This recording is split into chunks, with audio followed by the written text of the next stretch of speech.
Hello दोस्तों, आज की कहानी है पिता के कहने पर एक लड़के ने अपना प्यार छोड़ दिया। दोस्तों, अब हर सप्ताह सोमवार बुधवार शनिवार आपसे मिलेंगे एक नई कहानी के साथ सुबह 11:30 बजे। सुबह के 7 बज रहे थे। जगदीश जी अपने घर के हॉल में बैठे थे। मन बहुत उदास था, शरीर पूरा भारी और बिल्कुल निढाल से सोफे पर पड़े थे। आज उन्हें नगर निगम जाना था। तभी उनका 5 वर्षीय पोता उनके सामने खेलता हुआ आया। दादा, क्या कर रहे हो, क्या कर रहे हो? बेटा, दादू चाय पी रहे हैं। आप बाहर जाओ, मैं चाय पीकर आता हूँ और आपके साथ खेलता हूँ। पोता बाहर चला गया। किचन से उनकी बहू चाय का कप लेकर आई। जगदीश जी अपनी बहू की सूनी मांग को देखे तो दिल भर गया। कुछ दिन पहले इस घर में कितनी खुशियाँ थी, कितना प्यारा परिवार था। यह हाल के कुछ दिनों में ही उनका परिवार बर्बाद हो गया। एक झटके में कितना बदल जाता है सब कुछ। सही तो लोग कहते हैं जिंदगी का कोई भरोसा नहीं। सिर्फ एक इंसान थोड़े जाता है, उसके पीछे पूरा परिवार की खुशियाँ चली जाती है। उनका चैन, शांति, बहुत कुछ चला जाता है। चाय पीकर आज वह खुद को मन ही मन तैयार कर रहे थे। आज उन्हें नगर निगम जाना था। 10 बज गए थे। वह अपने कमरे में तैयार होकर अपने कमरे के बिस्तर पर वह एक कोने में बैठ गए। पैर एकदम भारी थे, जैसे पैर उठना ही नहीं चाह रहा हो, घर से बाहर जाना ही नहीं चाह रहा हो। किसी तरह खुद को उठाते हुए, पैरों को घसीटते हुए 10:30 बजे तक वह घर से बाहर निकले और 11 तक नगर निगम पहुंच गए।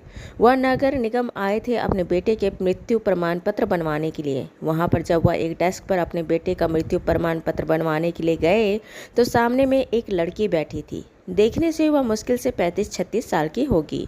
उस लड़की के सामने खड़े होकर कहे, मैं मृत्यु प्रमाण पत्र बनवाने आया हूँ।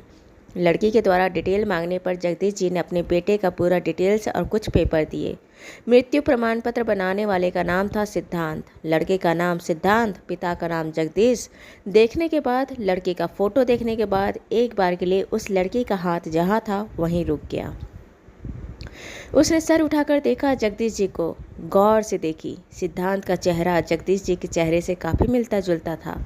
जगदीश जी की छवि साफ दिखाई पड़ती थी सिद्धांत में। पिता जगदीश जी के चेहरे पर सूनापन था, कोई भाव नहीं। ऐसा लग रहा था जैसे अपने बेटे के जाने के गम में वह पूरी तरह से टूट चुके हैं। एक पल के लिए उस लड़की को उस पिता पर तरस आया, दया आई, ऐसी दया जो 8 साल पहले उसे खुद पर आई थी। जब वह एक लड़के से सालों तक प्यार करने पर, उससे शादी करने के ख्वाब देखने पर अचानक से उस लड़के का फरमान जारी कर देना कि मैं तुमसे शादी नहीं कर सकता, मेरे पिता ने मना किया है। मेरे पिता ने कहा है या तो उस लड़की को चुनो या मुझे चुनो। मैं अपने पिता को नहीं छोड़ सकता, मैं अपना परिवार नहीं छोड़ सकता, मैं तुमसे रिश्ता नहीं रख सकता। और वह एक झटके में चला गया था। सालों का रिश्ता, सालों का विश्वास एक झटके में टूट गया था और यह सदमा वह बर्दाश्त नहीं कर पा रही थी। खुद से हजारों सवाल कर रही थी कि क्यों, आखिर क्यों। प्यार करने से पहले पूछा था अपने पिता से कि मैं प्यार करूं या ना करूं। प्यार करने से पहले, मेरे आगे पीछे घूमने से पहले, मेरे पीछे लट्टू होने से पहले पूछा अपने पिता से कि मैं आज लट्टू हो रहा हूं, कल उससे शादी करूंगा कि नहीं करूंगा। उसने मुझसे वादा क्यों किया था कि मुझसे शादी करेगा। हम दोनों मिलकर सपने क्यों देखे थे, क्यों मुझे सपना दिखाया था कि जब यही दर्द मुझे देना था। जैसे हजारों सवाल उसके मन में आते थे, लेकिन एक भी सवाल का जवाब नहीं होता। कभी मन में उसके लिए बहुत गुस्सा आता, कभी कभी दांत भींच के खुद जोर जोर से रोने की इच्छा होती, कभी तकिया के दोनों हाथ से दबा कर घुसे मारती, तकिया को मार कर अपने अंदर का गुस्सा निकालती। कई महीनों तक अपने घर वालों के सामने शांत रहते हुए भी खुद को नॉर्मल दिखाई और खुश होने का नाटक की। बहुत समय लगा था उसे इस दर्द से निकलने में और आज वही दर्द उसे जगदीश के चेहरे पर दिख रहा था, मरे हुए बेटे के पिता के चेहरे पर दिख रहा था। नगर निगम के ऑफिस में उस कुर्सी पर बैठे हुए उस लड़की ने जगदीश जी से पूछी, आपका बेटा तो बहुत कम उम्र का है, इतनी कम उम्र में उसकी मौत कैसे हो गई, क्या कारण था? जगदीश जी ने हताश होकर अपने दोनों हाथों को नीचे झिड़कते हुए कहे, बहुत शराब पीने लगा था, या शराब ही उसकी जान ले ली। उसका खुद पर काबू ही नहीं था। ऐसा लगता था जैसे शराब से ही उसका जीवन जुड़ा था। सुबह शराब से ही शुरू होता और शाम को शराब पर ही खत्म होता था। लड़की ने व्यंग करते हुए, मुस्कुराते हुए जगदीश जी से कही, क्यों? आपके कहने पर तो आपका बेटा अपना प्यार छोड़ दिया था। लड़की से सालों का रिश्ता, जिसे वह प्यार करता था, उसे छोड़ दिया था। वही सिद्धांतवादी बेटा पिता के कहने पर शराब नहीं छोड़ सका, अपने पिता का आदेश नहीं माना। आपका बेटा सिद्धांत बहुत सिद्धांतवादी था ना? क्या हुआ उसका सिद्धांत का? जगदीश जी सामने बैठी लड़की के मुंह से ऐसी बातें सुनकर हैरान रह गए। ये कैसी जानती है? उन्होंने उस लड़की से पूछे, तुम कैसे जानती हो मेरे बेटे को? तुमने यह सब कैसे पता? क्या नाम है तुम्हारा? वह लड़की बोली कि मैं आपके बेटे को तब से जानती हूँ जब वह स्कूल में 8वीं क्लास में पढ़ता था। हम दोनों एक ही स्कूल में साथ में पढ़ते थे। उस समय हम बहुत अच्छे दोस्त थे, हमारे बीच कुछ नहीं था। लेकिन जब हम कॉलेज में आए तो हम दोनों के बीच में आकर्षण से ज़्यादा प्यार का महसूस हुआ। हमें लगा कि हम एक दूसरे को बहुत पसंद करते हैं। जैसे जैसे हम एक दूसरे के साथ समय बिताते, हम एक दूसरे के और करीब पाते। एक दिन सिद्धांत अपने प्रेम का इजहार मुझसे किया। मैं भी पसंद करती थी उसे, इसलिए मैंने उसे हाँ कर दी। धीरे धीरे हम अपने सपने बुनना शुरू किए। हम यह करेंगे, हम यह बनेंगे, हम एक दूसरे के साथ ही रहेंगे। कभी इस बात पर बात आता कि क्या हमारे माँ बाप इस रिश्ते के लिए मानेंगे। सिद्धांत कहता था कि मेरे पिता नहीं मानेंगे, फिर खुद ही कहता, मेरे पिता मुझे बहुत प्यार करते हैं। अगर मैं उन्हें कहूँगा तो वह मान जाएंगे। थोड़ा सा रूठेंगे, थोड़ा उन्हें मनाना पड़ेगा, लेकिन मेरे पिता मान जाएंगे। मेरी खुशी के आगे उनके लिए कुछ मायने नहीं रखता। मैं ही उनका दुनिया हूँ, यह उसका भरोसा था। इसी भरोसे पर हम दोनों ने अपने प्यार का रिश्ता का बुनियाद बनाना शुरू किया था कि कुछ भी हो जाए हम अपने रिश्ते को मना लेंगे। मेरे घर से ज़्यादा तकलीफ थी नहीं, तकलीफ आपके घर में आपसे था। अब तक सिद्धांत को बस अपने पिता के गुस्सैल स्वभाव से, उसके रूढ़िवादी स्वभाव का होने से, रिश्ते को आसानी से ना मानने का भय था। लेकिन उस सब के बाद भी वह एक ही शब्द कहता था, मेरे पिता मुझे बहुत प्यार करते हैं, मैं उनकी दुनिया हूँ। कुछ भी हो जाए वह मेरा प्यार, वह मेरी खुशी ही चाहेंगे। और यही बात उसे हौसला दिया करता, यही बात उसे हिम्मत देती कि वह हमारे रिश्ते को लेकर आगे बढ़े। हम दोनों एक दूसरे के साथ थे, अपना रिश्ता बना रहे थे, साथ में अपना करियर भी बना रहे थे। लेकिन एक दिन मुझे बहुत अच्छे से याद है, हमारा ग्रेजुएशन का आखिरी साल चल रहा था। वह एक दिन मेरे पास आया और कहा कि मेरे पिता मेरे लिए लड़की देखे हैं, उन्हें वह लड़की बहुत पसंद है और कल वह मुझे लेकर उस लड़की को दिखाने उसके घर ले गए थे। लड़की भी अच्छी है, ज़्यादा पढ़ी लिखी नहीं है, पर ठीक है। मैं उसकी बातों को सुनकर हिल गई। बात यह नहीं था कि उसके पिता उस पर जोर डाल रहे थे, वह साथ में यह भी कह रहा था कि लड़की सुंदर है, लड़की पढ़ी लिखी नहीं है। वह इतना डिटेल कर रहा था, उसकी बातों से ही मुझे विश्वास ही नहीं हो रहा था कि वह लड़की की सुंदरता का बखान कर रहा है। वह एक पल के लिए नहीं सोचा कि उस लड़की की बात मेरे सामने बोलेगा तो मुझे कैसा महसूस होगा। वह कैसे बोल सकता था?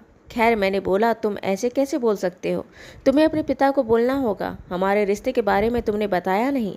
उसने कहा, मैं नहीं बता सकता, मैं अपने पिता को देखा हूँ, मुझे मालूम है कि वह नहीं मानेंगे, मैं नहीं कह सकता। मैंने उसे बहुत दबाव डाला कि तुम्हें कहना होगा।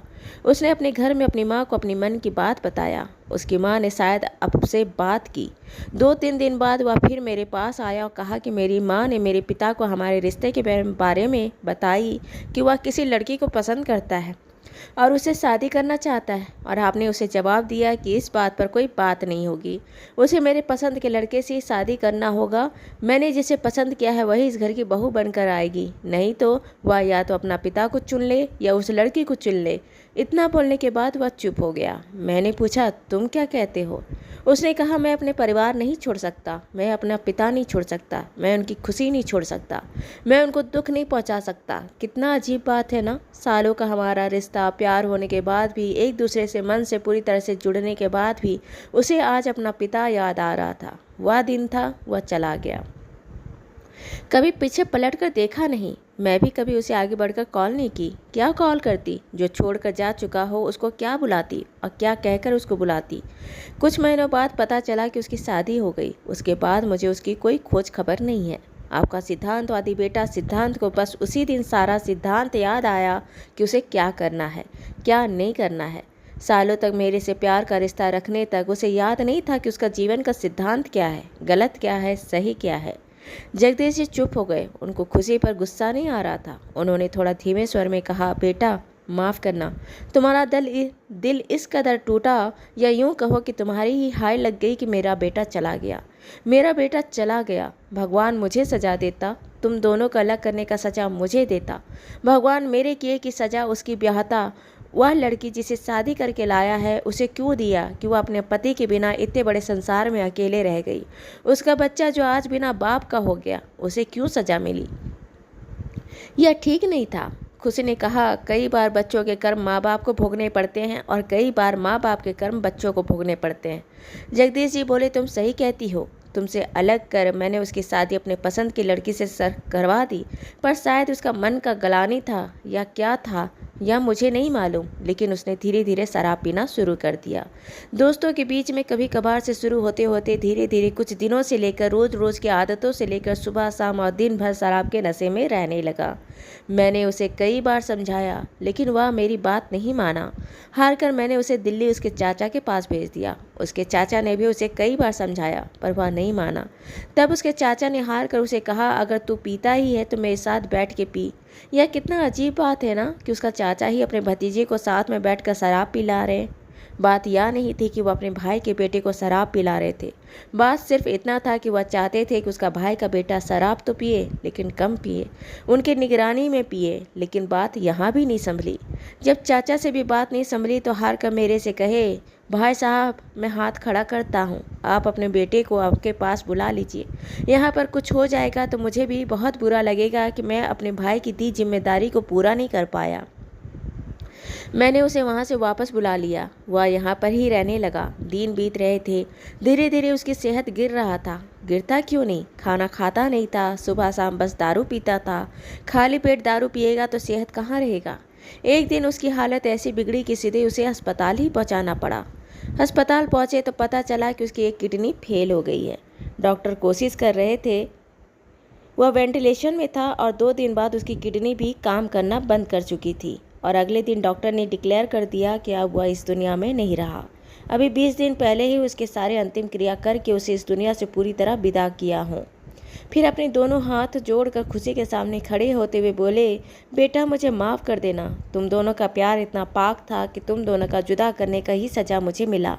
आज मैं अपनी गलती मानता हूँ। क्या करूँ, मैं चाहता था कि मेरा बेटा मेरी मर्जी से शादी करे, तो मुझे उसे बहुत समय पहले ही बता देना चाहिए था कि बेटा बाहर में कुछ भी करना, दोस्ती करना, यारी करना, हर चीज़ करना, लेकिन कभी किसी से शादी करने का वादा नहीं करना, कभी किसी से दिल नहीं लगाना और कभी किसी से प्यार नहीं करना, क्योंकि शादी तुझे मेरी मर्जी से ही करना है। अगर यह बात मैं उसे कुछ समय रहते कह देता तो यह दिन नहीं आता। खुशी कुछ नहीं कही। जगदीश जी नम आंखों से चले गए। दोस्तों ये कहानी आपको अच्छी लगी हो तो इसे लाइक करें, शेयर करें, सब्सक्राइब करें और मिलते हैं एक नई कहानी के साथ एक छोटे से ब्रेक के बाद। धन्यवाद।